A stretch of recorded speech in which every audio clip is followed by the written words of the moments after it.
Fred Richani, the Sports Courier Podcast, TSC News. We have right here via Zoom a very special guest. He is a former UFC and Bellator fighter, a well-respected MMA veteran, and now he is currently saving lives in the front lines of the COVID-19 outbreak in New York City. We are talking to Phillipe Nover. Phillipe, how's everything going?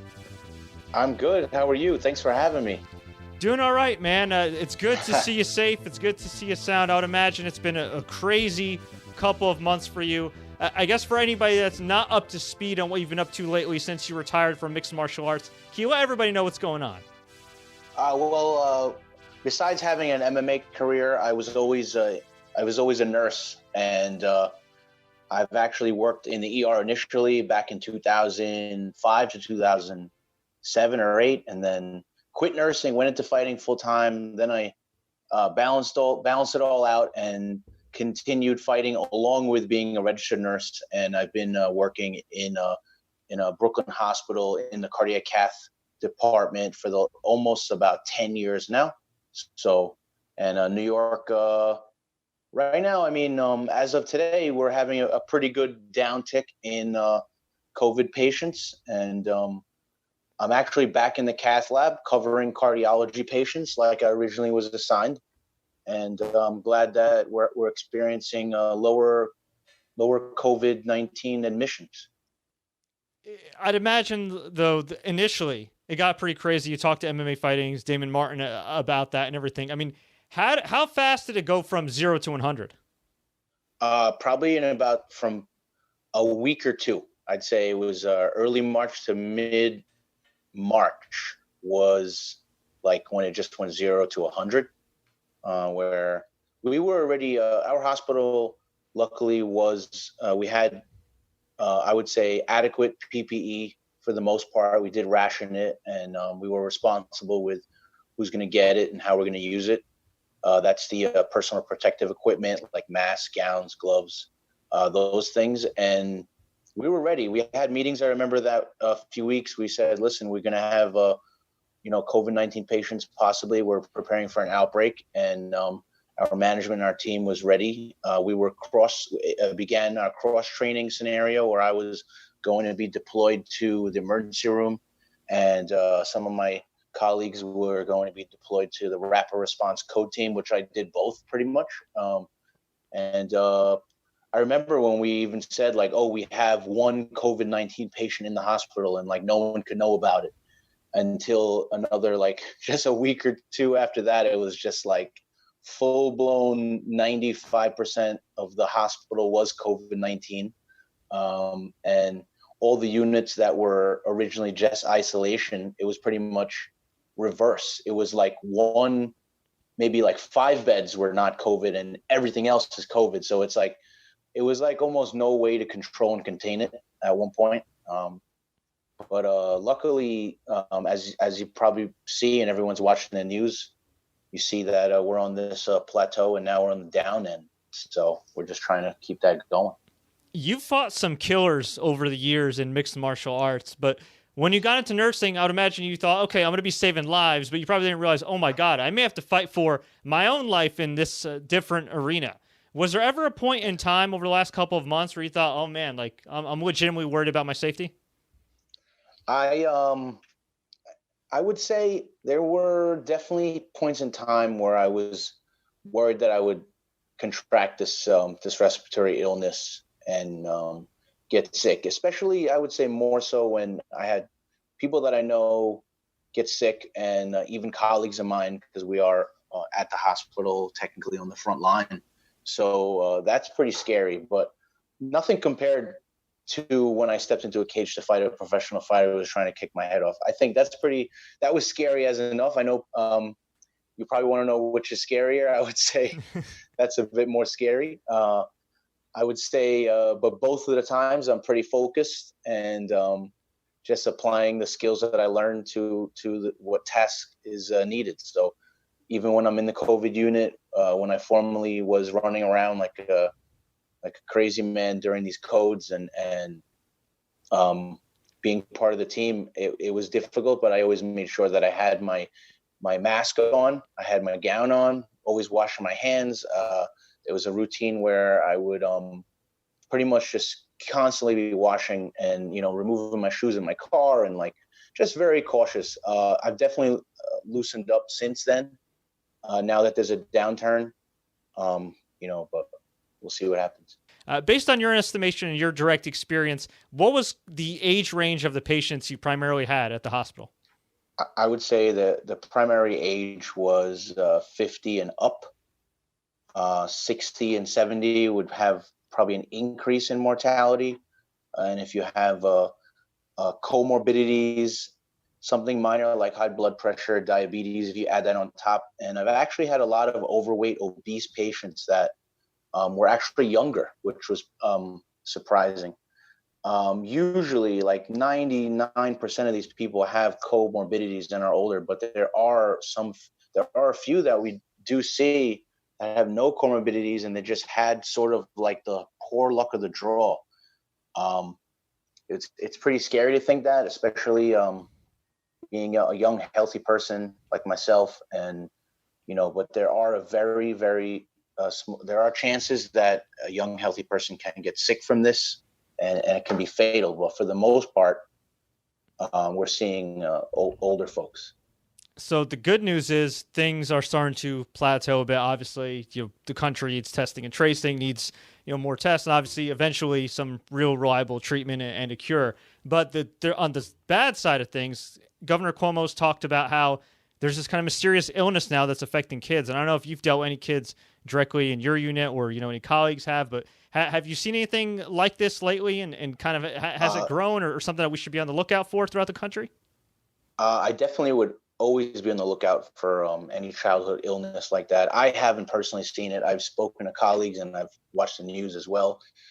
This is some sort of similar disease that we all learned in nursing school, and I know physicians probably learned it in medicine, but it's something that you rarely see in the Kawasaki disease, which is it's very rare, and there's some correlation, it seems, with these viruses and pediatric patients presenting with it.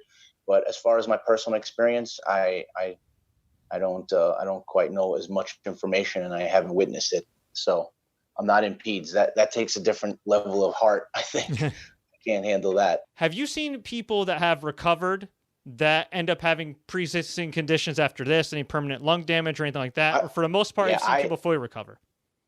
Yeah, for the most part, I've seen people fully recover. I've had colleagues and friends that got it and they quarantined themselves at home and were lucky. And it takes a while, even when you're sort of recovered. I know that they're still kind of fatigued. They're not like going out and working out. I mean, they're not as active as I am, so I wouldn't be able to gauge it because luckily I haven't gotten it. But as far as long-term effects, you're right. We really don't know, especially reinfection rates. We don't know about that.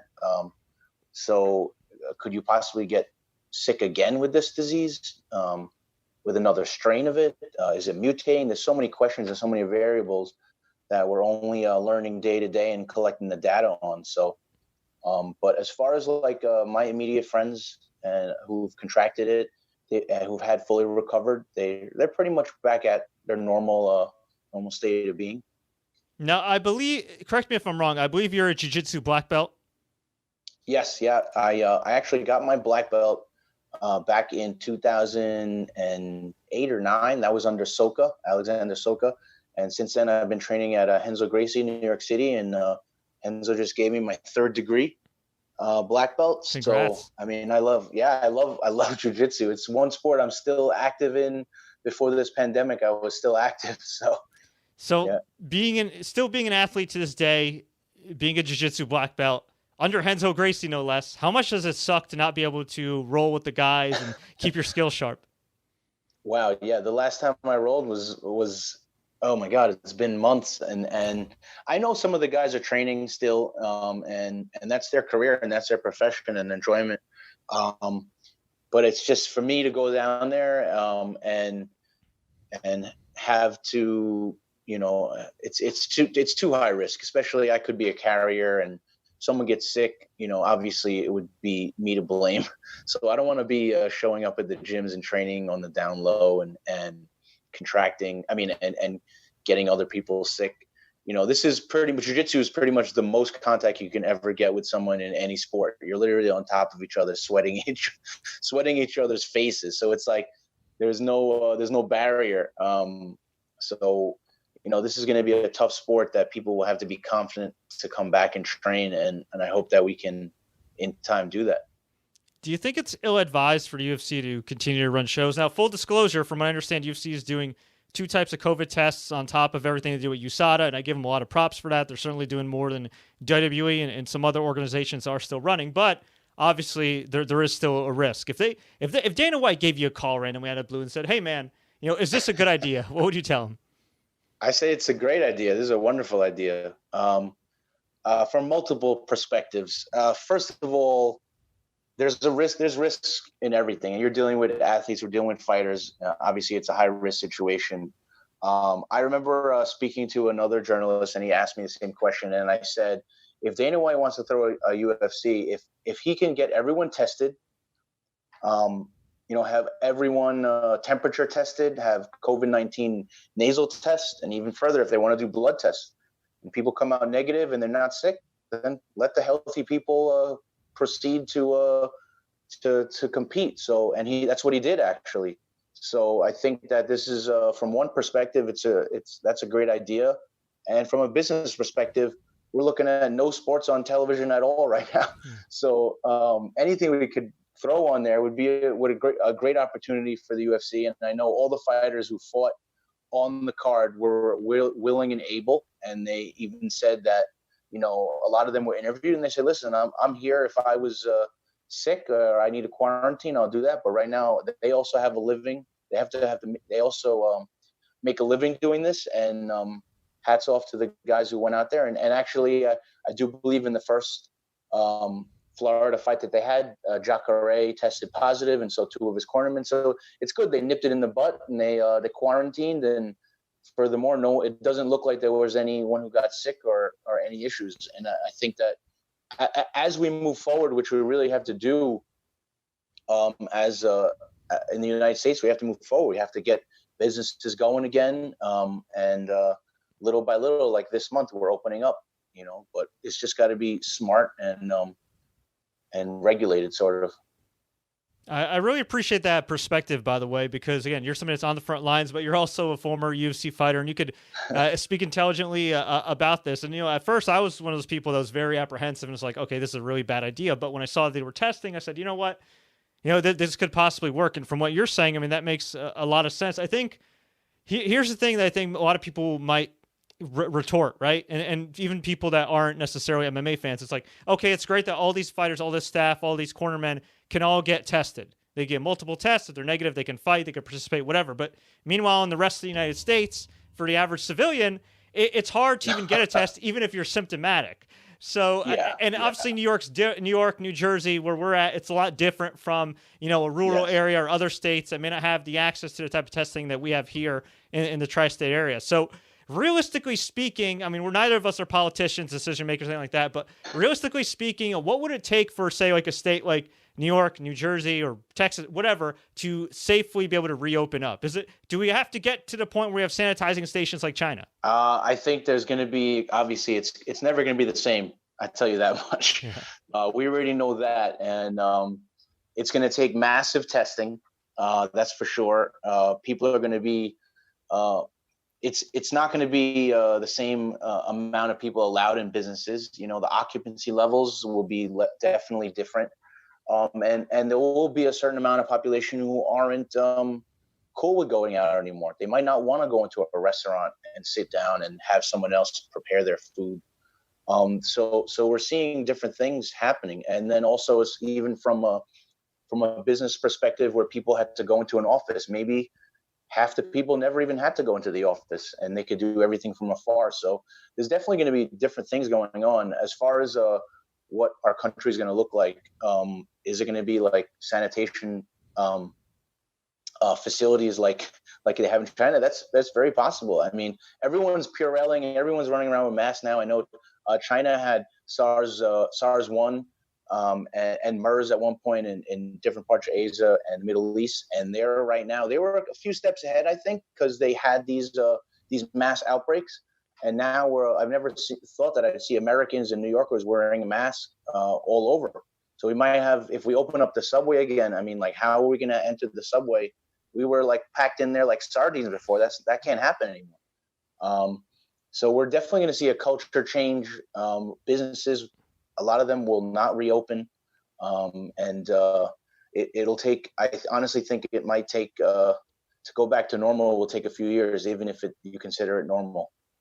For sure. And I think too, especially like in New York, where I worked in Soho up until this outbreak. I mean, all these pizzerias, all these different restaurants. I mean, yeah, maybe they could operate under 25% capacity, half capacity, or only operate takeout only. But at the end of the day, those businesses weren't built on operating only half capacity or operating at takeout only. You know what I mean? And there's still that overhead and that rent. So yeah, and I think even with the skyscrapers, a lot of these companies might say, you know what, it's easier for us to not renew or lease in these buildings, send people home, let them work from home, they'll be more productive. And then all of a sudden, while there might still be some tourists and stuff like that, NYC kind of more or less still becomes a ghost town. Yeah, it's possible. I think that that can happen in the next few years until we probably see the vaccine come out. That's a huge thing. I know they're having this this vaccine pretty much that they're trying to streamline to the end of the year, saying, December 2020, we might have a vaccine. And I mean, this is the fastest. It takes 4 years even to get a vaccine. I mean, to get it this fast would be pretty amazing. And there's risk involved too with that, because this is the reason why it would take 4 years, because you have trials and trials of people to see if it works and what are the long-term effects. And we really wouldn't know. So we'll only have to wait and see. Besides all that we've talked about up to this point about COVID-19, are there any tips you could provide that maybe people don't think about? I mean, obviously, wash your hands, don't touch your face, wear a mask outside, keep your distance. Is there anything that maybe you don't see enough people doing that's not apparent that should be at top of mind? I mean, yeah, you pretty much said it. Just being moreover aware of what's going on in your surroundings, keeping a distance from people in public areas. That's really important. Always washing hands. I mean, as a nurse, I wash my hands constantly. It's like never enough. Those things are all important. So you pretty much said it. If you do feel sick too, you got to this is the time where you really, really got to be on top of it and not expose yourself to other people, because the way to prevent this disease from spreading is from one sick person to the other. So if you feel sick, just don't go out, And if you are sick, God forbid, you do think you have the virus, you have similar symptoms. I mean, what's the point where you should go to the hospital? Is it, holy crap, I can't breathe, I gotta hit up an ambulance, or is it before that? Yeah. Like if you notice, like say you don't have a sense or taste or smell, which is one of the symptoms, is that when you should say, oh crap, hit the alarm, let's go to the hospital? I mean, at this point, I feel like you can, because we have the facilities to see these patients who have mild symptoms. But at this point, we do. A lot of the hospitals in New York have a low census, so you can come in and get treated, but and then probably get sent home and just have a sense of confidence. But if you're really having symptoms that are mild, I think that the only thing is that's going to cure you is time. So it's self-limiting, this disease. The only time you really should come in is when you really have difficulty in breathing.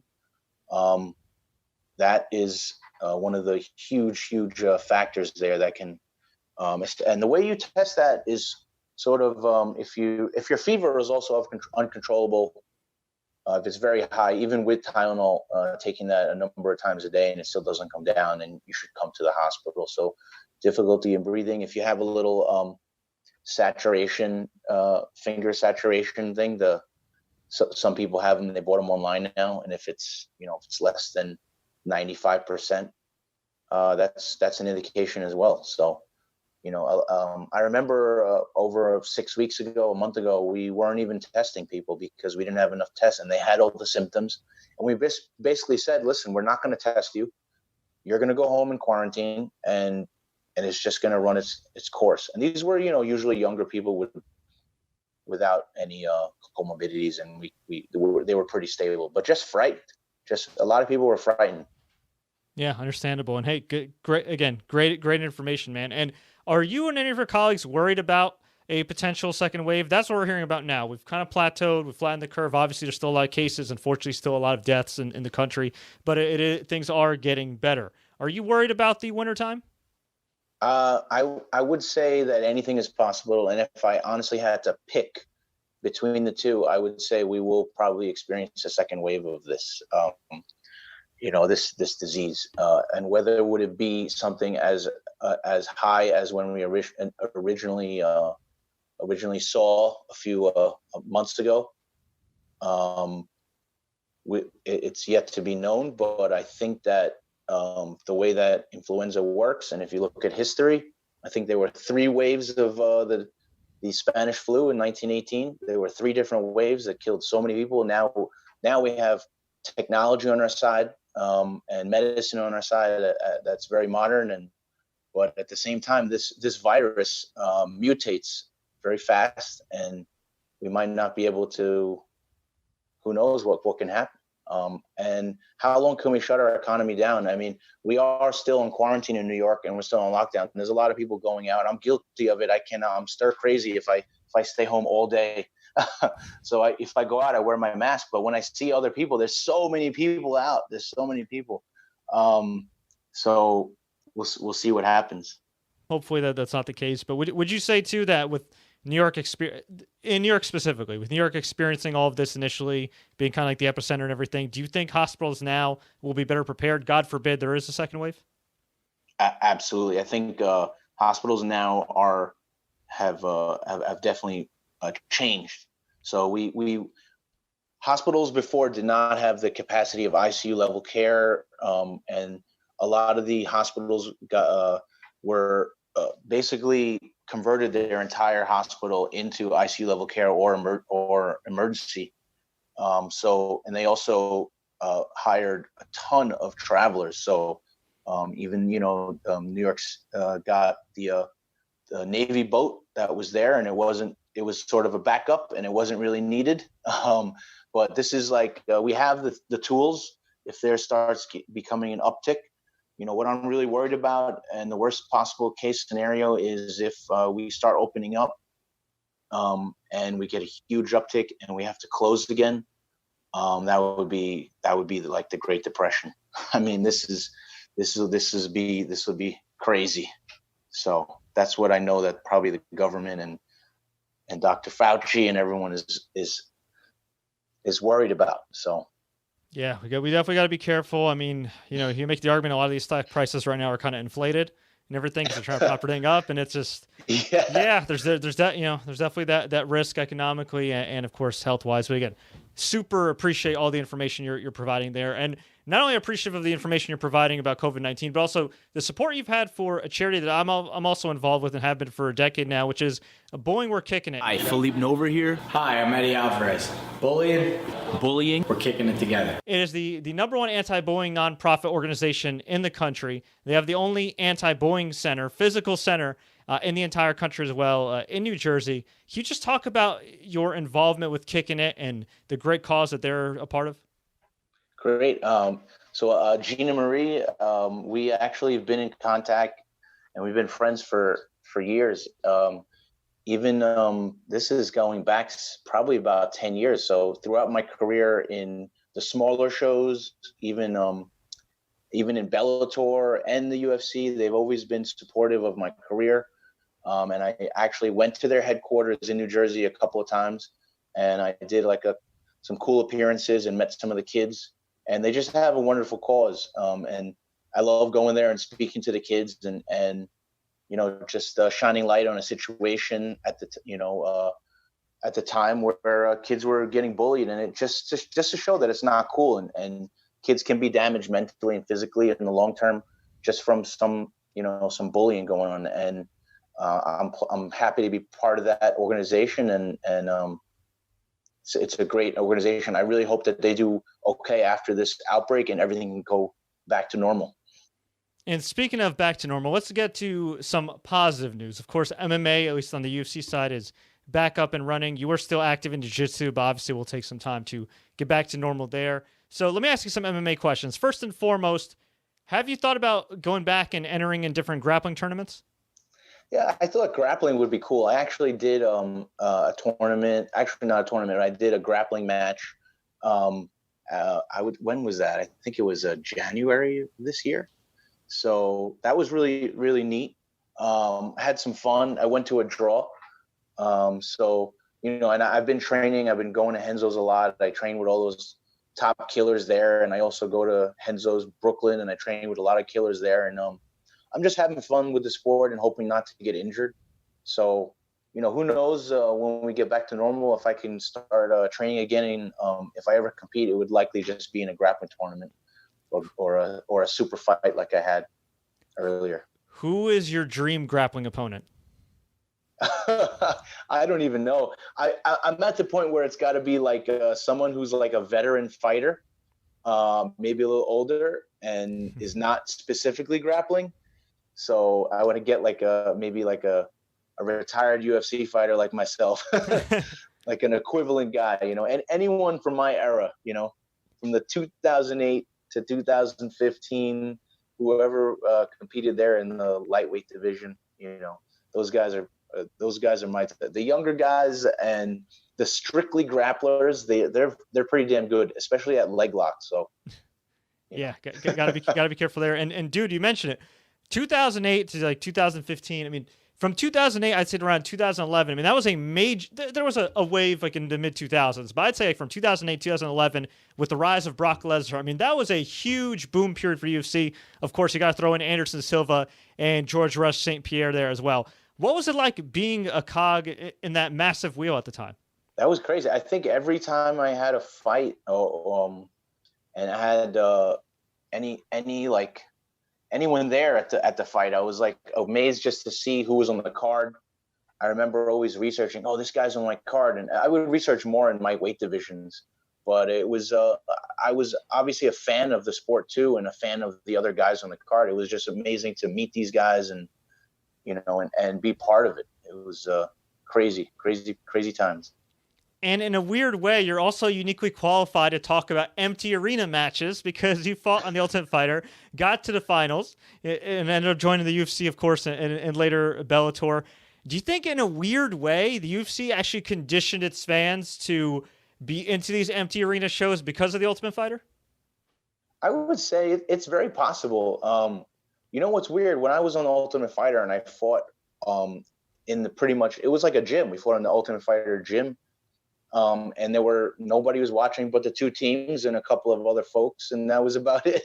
So, and I remember just doing great. I didn't feel much pressure. I was just there. It was like another fight in the club. So, and I felt great. And then I don't think I performed as well. I think I performed pretty good when I fought in front of thousands of people, but some people perform better when you're fighting in front of 20,000 people. Some people, like myself, get a little nervous. So that could have made a difference on both ends for the fighters and also for the fans. Was that still when in The Ultimate Fighter they take away your cell phones and everything else and you were pretty much like isolated? Because there was a point in time where they did that, and then there was another time where they went live, and there was another time where they kind of relaxed the rules a little bit. So were you part of kind of like that old school tough where you still were cut off from civilization? I was in jailhouse tough. That's what it was. So that was I remember when I gave my cell phone, I put it in an envelope, and I also had I think it was an iPod with like headphones and stuff, and I put it in there, and we couldn't listen to music, I couldn't make calls, and it was like for 6 weeks.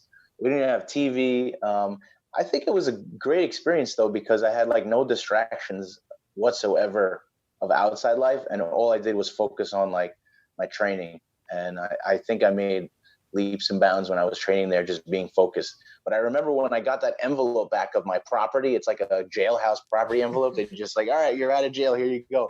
And I open it up, and I'm like, and I put my headphones in, and I'm like, wow, music, oh my God, this is crazy. Like all the fighters were listening to music, and we're all like, oh, this is great.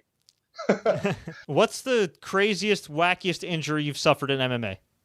Oh man, I've had a lot of injuries. If I had to write a book on MMA in my career, it would be half of the pages would be on injuries. So I would say I have a metal plate already in my neck. So that's probably the worst. the worst injury I had actually a herniated disc.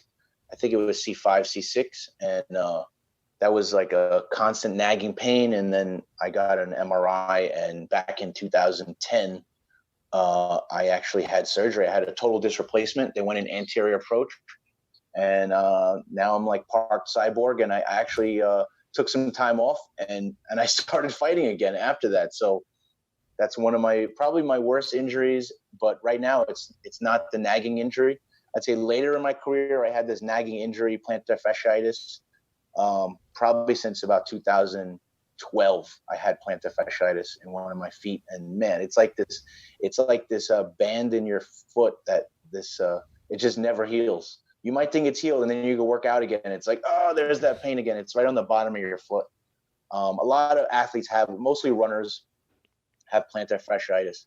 And luckily, it was all from overtraining. So now that I'm not like running and running miles and miles a day, I don't have plantar fasciitis. But I know that it's still there. It's something that's not going to heal. I think that years down the line, I could possibly get some pain and inflammation there again. It actually tore, by the way, if anyone knows more information. I actually tore the plantar fascia right off, and it was in a cast.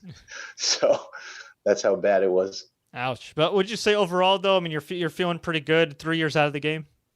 Oh, I feel great. What was great is the fact that I learned so much about health and fitness while I was fighting that I kept that up, minus the injuries, like brain injuries and getting punched and kicked, and a little bit of getting your arm twisted in jiu-jitsu. But more than anything I gained, I think, was the health and fitness aspect of it, which I kept up to date with. Probably more so before the pandemic. Now it's a little hard. I mean, I'm getting a little lazy, but I'm definitely on top of my health. I think I've always been a fan of that. Even in my career in nursing, I always love learning about the human body and how it works, how to stay as healthy as possible and disease-free, and that's what I'm doing right now. What's the best piece of advice you give anybody that's going through right now, whether it be health-wise, God forbid, with COVID-19, everybody obviously is suffering economically in some way. You know, what advice or saying has helped you keep going throughout all this chaos? I would say it's always going to be brighter. I mean, I think there's a huge downturn in everything right now, which is good, and but the economy will open up. We will see better days. It's just going to take time. Just be patient and stay healthy. Awesome. And where can fans find you online? Great. You can look me up on my Twitter or my Instagram. It's PhillipeNover. And you can message me, or I always answer everybody. Give me a follow or a like.